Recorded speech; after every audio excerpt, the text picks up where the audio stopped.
Word on the street is that Courtney and Nick are still together. Since I've known that, I think I found that out like when they first released the first 2 episodes.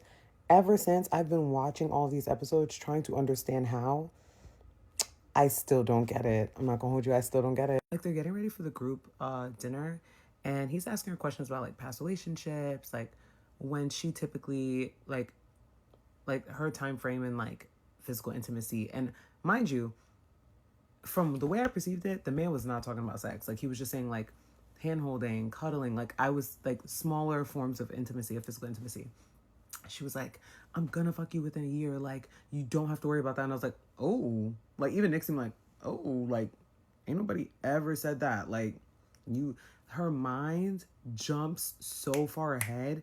And in ways, as much as I don't like Courtney, I'll give her this.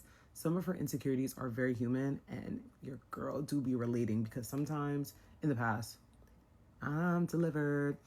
In the past, I have been somebody who's like, let me not say anything so that I don't kill the vibe. You know, like, I don't want this man to go because I have feelings, so let me just forget I have feelings for a minute. It's human. We've all been there. So I do empathize with her in certain ways. At the same time, it is kind of frustrating to see. It is very frustrating to see how much she like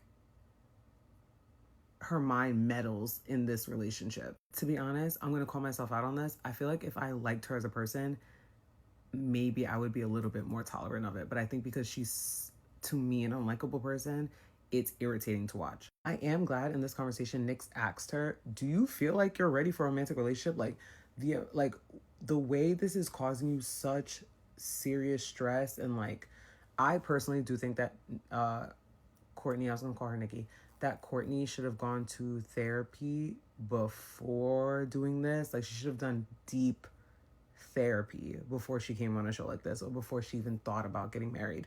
To me, it kind of seems like she jumped on Married at First Sight because she wanted to be married in a way where it's like, oh, well, like the work was done for me. Like we're just gonna be together. Like I feel like she gets so much anxiety around the commitment of it that if a show removes that option, like forced proximity type thing, like she was like, oh, let me just do that because like now you're just here, we're just married, so like it's over, that's it, and she'll just figure it out later. Like that's kind of what it gave, because for somebody who's so afraid of like this person's gonna leave, there was work that needed to be done before we got married. Nick is very TV polished, and they call that out during group therapy. But I wrote it down in my notes for episode 7 where I was like, Nick, how are you announcing like, oh, I just feel like she's an open book, like we're just so good. But I do think she probably could be a little bit more honest and a little more vulnerable. So how is she an open book then? Like, also, let me say this. I'm tired of hearing Courtney repeat that story about on the honeymoon. I was so disgusted by Nick. Like he was trying to cuddle me and I was just like, ugh, okay, like, ugh, I just don't like. How many times do we have to hear this story? It's not even a good story. It's not a good story. Like, I feel like she thinks it's like a quirky little, like, oh my God. It's not a good story. Episode 8, we start off very strong with Courtney not knowing who Keanu Reeves is and then trying to look him up using ChatGPT to figure out who Keanu Reeves is.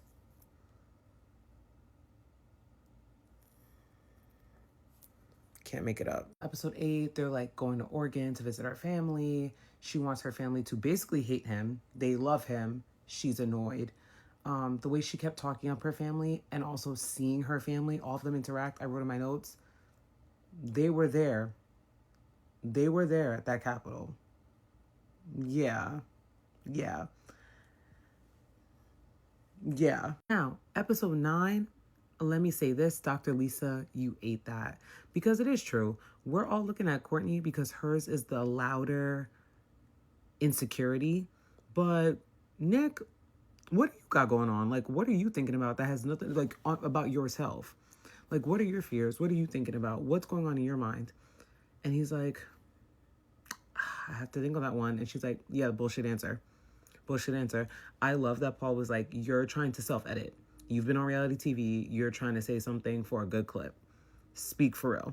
And he's like, oh, I don't know. Like, maybe just being a goofy guy sometimes. I'm like, really? Like, he really gave nothing, and they ate that because I don't think I was really closely looking at that. Like, I kept looking at it as like Nick would like to get closer to her, but Courtney's insecurities are in the way and self-sabotaging. But that just means Nick is just so securely, and I feel like that's how he would want to paint it, that he's so securely attached that there are no issues. But everybody has something. So what's going on there?